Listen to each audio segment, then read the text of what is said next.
And we can agree that America has a huge body count all over the world, but nowhere more than Asia. Literally, if you look at history, recently, we have bombed the masculinity out of an entire continent. We dropped 2 atomic bombs on fucking Japan, and they've been drawing Hello Kitty and shit ever since. There's a lot of lady boys in the wake of our bombs. And I know these things because my wife is Asian. She's Filipino. All right, well, okay, so that explains it. Now you know why you see me at all those Filipino events. I'm not there picking up pussy, I'm dropping some off.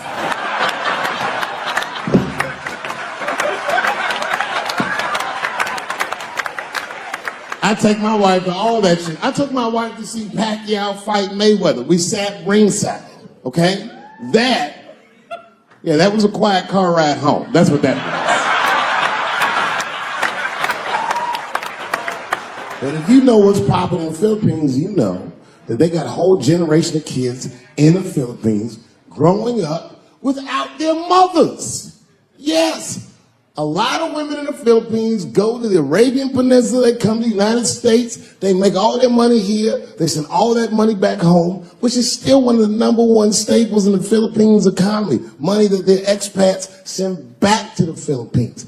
The men, on the other hand, are left rearing children, twiddling their thumbs, waiting on their wives' checks. These men have been fucking emasculated. And then suddenly, a boxer rises from amongst them and reinstates their manhood with his motherfucking fist. This is not the guy you're supposed to ask, what do you think of homosexuals? He's not your champ. Shit. That's why I don't have a sneaker deal, because if you say something that people don't like, they'll take your fucking shoes off. If Martin Luther King had a sneaker deal, we'd still be on the back of the bus. They always true, the Nike executive come up, hi, Martin, we need you to tone down the talk of civil rights and blacks being humans. It's upsetting our southern distributors. But I don't understand. I thought that's why I had a sneaker deal in the first place. Not quite. Really, it's a walking shoe, and we like the marching, but try to understand. Fuck that shit. You know, I get it though. I understand why gay people are mad, and I empathize. You know what? I'm just telling you, this is a black dude. I support your movement, but if you want to take some advice from a Negro, pace yourself. These things take a while. Just because they passed the law doesn't mean they're going to like it. Brown versus the Board of Education was in 1955. Somebody called me a nigga in traffic last Wednesday. It's so long, it takes a minute. How many people in this room are not originally from the United States? My round of applause. Where are you from, bro? You right there. Iraq. You're from Iraq? Ew. I was fucking around. How long have you been here in the country? 23 years. 23 years? Are you a citizen yet? You are? Congratulations, nigga. Congratulations. Well, welcome to this great land. You know, I'm going to give you a history lesson, because I'm sure this wasn't on your entry exam. But every naturalized American has heard something about what I'm about to tell you. A picture is the early 50s in the United States.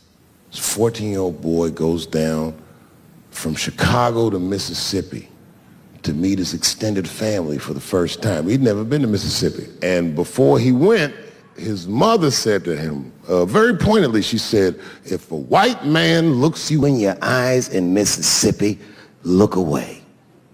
And I don't know what you know about black people from Chicago, but they're not a scared people. Legend has it, he was in front of a convenience store, hanging out with his cousins, having a good time, and a white woman walked out of the store, and he thought she was pretty, and he said, Bye, baby. Not realizing that he had just made a fatal mistake. 4 days later, a group of adult white men burst into this family's home and snatched a 14-year-old boy out of bed in front of his family that was powerless to stop them, and he was never seen alive again. His name was Emmett Till. They found his body maybe a few days later. It was in a creek, tied to a wheel so it would sink, horribly beaten and bloated. Hideous. And lucky for everybody in America, his mother was a fucking gangster. She was.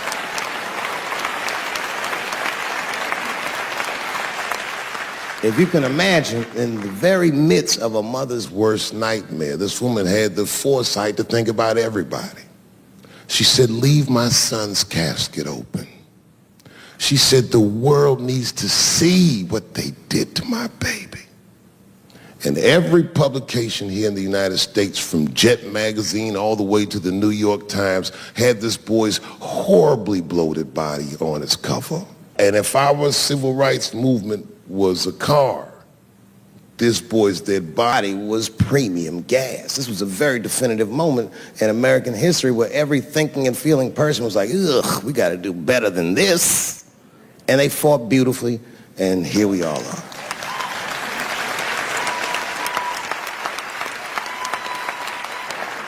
And the reason that I bring that up tonight and why it's relevant now is because less than a year ago, the woman that he allegedly whistled at admitted on her deathbed that she lied in her court testimony. And you can imagine when we read that shit, we was like, ooh, you lying ass bitch.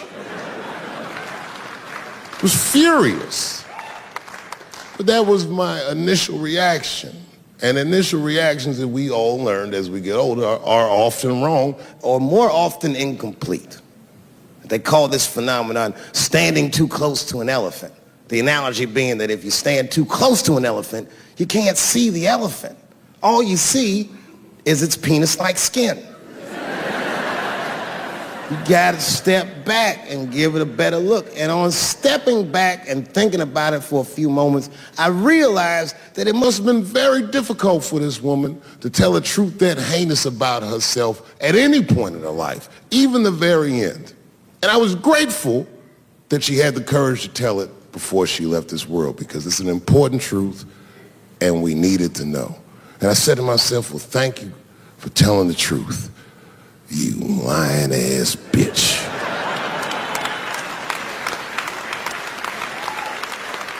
And then time goes on, and then after time, you can kind of see the whole elephant. And it's humbling, because you realize that this woman lied, and that lie caused the murder. But that murder set in motion a sequence of events that made my wonderful life possible, that made this very night possible. How could this be that this lie could make the world a better place? It's maddening. And that's how I feel about this president. I feel like this motherfucker might be the lie that saves us all. Because I have never felt more American than when we all hate on this motherfucker together. Jesus Christ, it's good. And when it happens, I can see everybody that's struggling. So if I'm on stage and I tell a joke that makes you want to beat up a transgender, then you're probably a piece of shit and don't come see me anymore. Or if you don't understand that when a football player takes a knee during the national anthem, he's actually standing up for me, then you might not want to fuck with me anymore. But I swear, no matter how bad it gets, you're my countrymen, and I know for a fact that I'm determined to work shit out with y'all. And if that woman that said that heinous lie was alive today, I would thank her for lying. And then I would kick her in the pussy. Thank you very much, Washington, D.C. God bless you. and good night.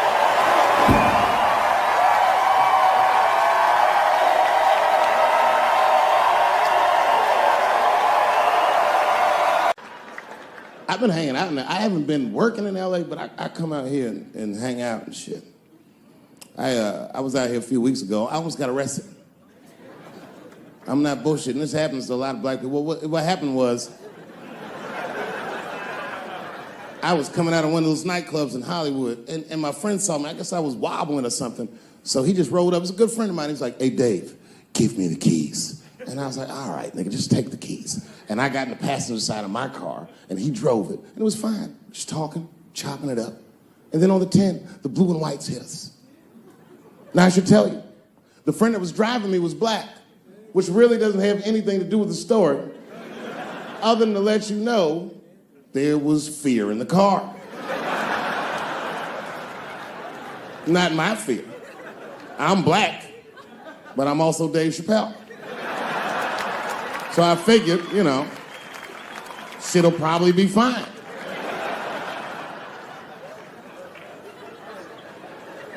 Traffic stop started off on the right foot. Cops came up to the driver's side. "Hi, how you guys doing?" And he recognized me immediately. "Oh, Dave Chappelle." And I looked at my friend like, "We getting out of this shit."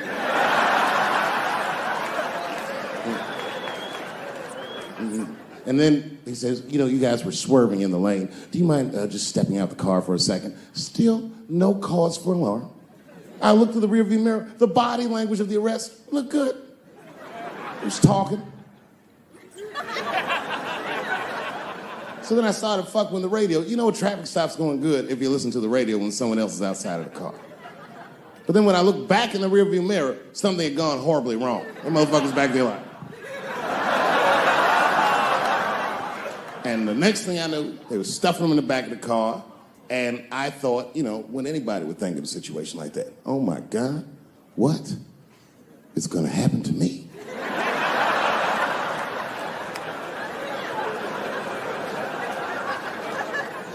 And the police walked up to the window. "Mr. Chappelle, we had to arrest your friend. He refused to take our breathalyzer test." I said, "That motherfucker." Not complying, that's odd. "So, officer, what's going to happen to me?" "Well, you're fine. We're just going to have to ask you to step out of the car so we can impound the vehicle, and we'll arrange for you to have a ride home." I said, "Oh, well, nah, I would rather you just give me the keys." They said, "Mr. Chappelle, your friend already told us he's your designated driver. We can't let you drive in this condition." I was like, "No, nigga, I'm good. I'm good." And then suddenly the shit turned into Vegas. He was like, "I'll let you blow for it." I said, "Excuse me?" He said, "If you blow in my breathalyzer." I said, "Oh, nigga, I thought you was trying to get your dick sucked."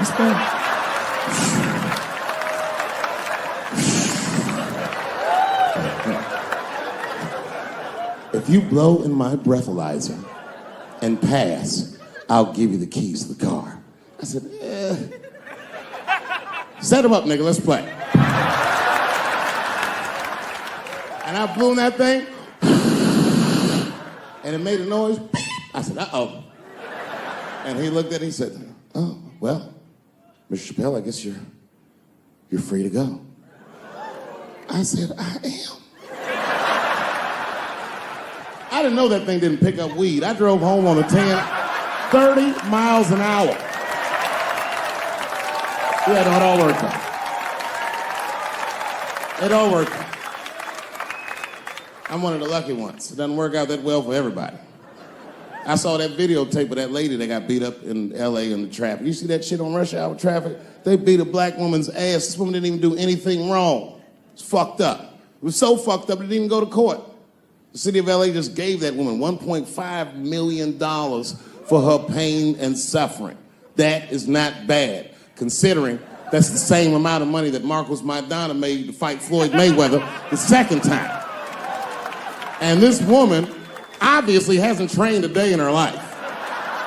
You can see it on the tape. She didn't come to fight. Her guards were low. She was taking a lot of shots.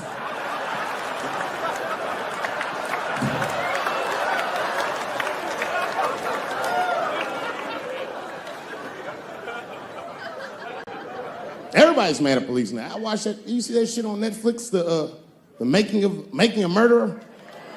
The Stephen Avery story. Yeah, well, if you haven't seen it, check it out. Stephen Avery is in more trouble than any white person in the history of the United States has ever been in. In a justice system designed for him to thrive, he's failed miserably twice. I can't even wrap my mind around it. If Making a Murderer was about a black dude, that shit would be called Duh. Of course everything can go wrong. Seems like he did it all right. The motherfucker even had $200,000 for his legal defense. That should get you off in Wisconsin. That's like OJ money. All he needed to get off that he didn't have was a single black juror. That's all it would have took. Because only a black dude in the United States can look at 11 other dudes and be like, I think the police did this shit.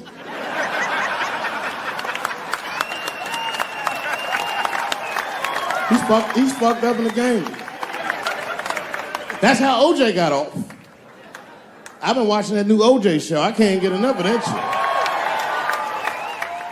Doesn't it bring back good memories?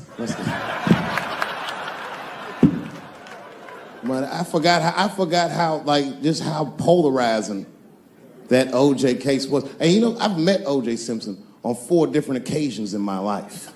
And before the end of the show, I will tell you about each of those occasions. The first time I met OJ, gay people have a hard time doing that recently. Here we go. Here comes the deep water. No, recently I've noticed that. I noticed it with that Manny Pacquiao controversy.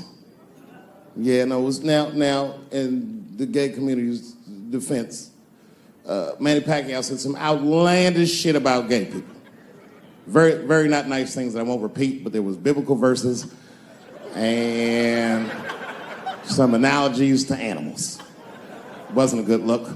Nike took his shoes immediately, which I thought was a little harsh. A little harsh. You know what I mean? Because he's just because he's Asian. You know what I mean? Fuck, you gonna take shoes off Asian dude to appease a gay dude? You know what I mean? No, you don't know what I mean. But Asian people kind of know what I mean. No? No Asians in the front? No? No, this is what I mean. Okay, look. Okay, you're an Asian dude. No, I say this with no disrespect, but we're all Americans, right? And we can agree that America has a huge body count all over the world, but nowhere more than Asia. Literally, if you look at history, recently, we have bombed the masculinity out of an entire continent. We dropped 2 atomic bombs on fucking Japan, and they've been drawing Hello Kitty and shit ever since. There's a lot of lady boys in the wake of our bombs. And I know these things because my wife is Asian. She's Filipino.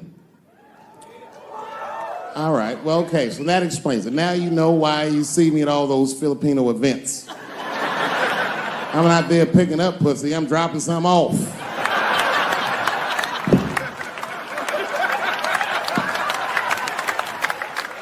I take my wife to all that shit. I took my wife to see Pacquiao fight Mayweather. We sat ringside, okay? That was a quiet car ride home. That's what that was. But if you know what's popping in the Philippines, you know that they got a whole generation of kids in the Philippines growing up without their mothers. Yes, a lot of women in the Philippines go to the Arabian Peninsula, they come to the United States, they make all their money here, they send all that money back home, which is still one of the #1 staples in the Philippines economy, money that their expats send back to the Philippines. The men, on the other hand, are left rearing children, twiddling their thumbs, waiting on their wives' checks. These men have been fucking emasculated. They're inside. A boxer rises from amongst them and reinstates their manhood with his motherfucking fist. This is not the guy you're supposed to ask, what do you think of homosexuals? He's not your champ. Shit. That's why I don't have to say something people don't like. Take your fucking shoes off. If Martin Luther King had a sneaker deal, we'd still be on the back of the bus. Yeah, well, it's true. The Nike executive come up. Hi, Martin. We need you to tone down the talk of civil rights and blacks being humans. It's upsetting our southern distributors. But I don't understand. I thought that's why I had a sneaker deal in the first place. Not quite. Really, it's a walking shoe, and we like the marching, but try to understand. Fuck that shit. You know, I get it though. I understand why gay people are mad, and I empathize. You know what? I'm just telling you, this is a black dude. I support your movement, but if you want to take some advice from a Negro, pace yourself. These things take a while. Just because they passed the law doesn't mean they're gonna like it. Brown versus Board of Education was in 1955. Somebody called me a nigga in traffic last Wednesday. It's how long it takes. It takes a minute.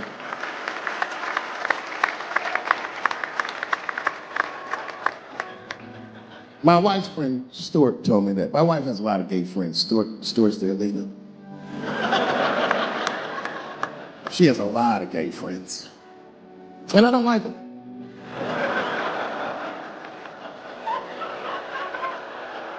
Not because they're gay, I'm just judging them on the merits of their character. They're just not nice dudes. They're fucking rude house guests. They're sitting on my couch, giggling with my wife, eating my motherfucking macaroons.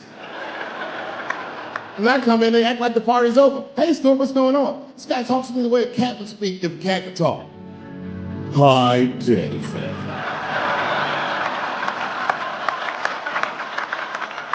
Stuart, what's all the beef, man? What's going on? He always wants to have some kind of gay political argument. The last one was about a petition in federal court to take the words husband and wife out of the law. I said, well, why would you want those words out of the law? He said, because it discriminates against same-sex couples. I was like, niggas, please save me the semantics. Just trust me, take your chips and get the fuck out of the casino. You're about to crap out. Just go outside, talk that over amongst yourselves, and whichever one of you is gay, that's the wife.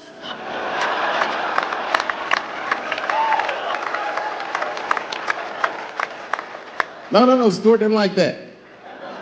Stuart educates me about this movement, you know what I mean? I didn't even know shit about it. He told me it's called LBGTQ.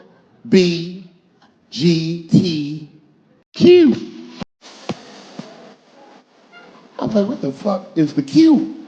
Does that even make sense, Q? Turns out Q is like the vowels. That shit is sometimes Y. For gay dudes that don't really know they're gay. You know what I mean? Like prison fags are like, well, I'm not gay, nigga. I'm just sucking these dicks to pass the time. I'm not G, I'm Q. Ugh.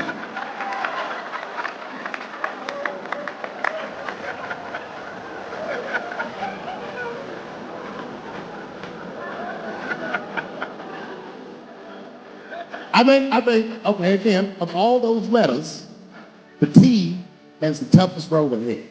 In fact, I think the T should stand for tough road ahead. They've got the longest mental gap to bridge. That's all I'm saying. And, you know, if I see them in T don't speak, I don't mind them, but I be like, man, I miss Bruce. I'm sorry, guys. I'm 42. I remember Bruce Jenner. Before the Kardashians, before all that, this motherfucker was a white American superhero. It was amazing. He's beating Africans at track and field. We'd never seen anything like it. He was on my cereal box growing up. You know how much of that cereal I ate? Nigga, I didn't know he was gonna do that.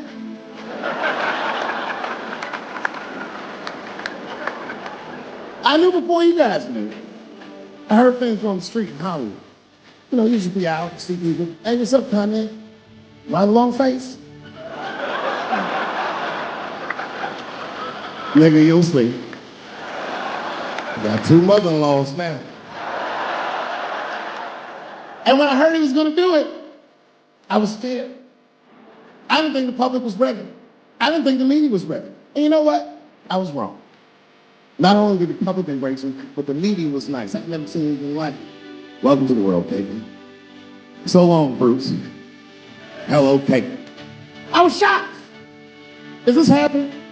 Wait a minute, is this a time in American history where Americans can make a decision for themselves? And even though other Americans don't understand, they support it and let this person live a happy life? Is this what's happening? If it is, then good for America. That's Dave Chappelle. Be American. Although Dave Chappelle, the black American, he was a little jealous. I was like, how the fuck are transgender people beating black people in the discrimination Olympics? If the police shot half as many transgenders as they did niggas last year, there'd be a fucking war in LA. I know black dudes in Brooklyn, hard street motherfuckers, that wear high heels just to feel safe.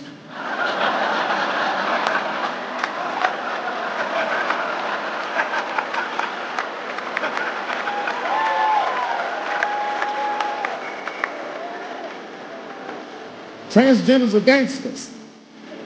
I used to do business with a transgender in Hollywood. Man, everybody would be scared of her in the boardroom.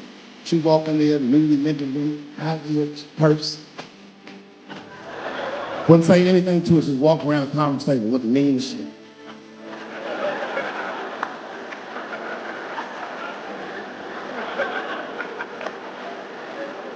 Then she walked to the head of the conference table, stare at us all. Reach for the purse, pull an old big guy, throw it on the table. Let's talk business, gentlemen. Ah!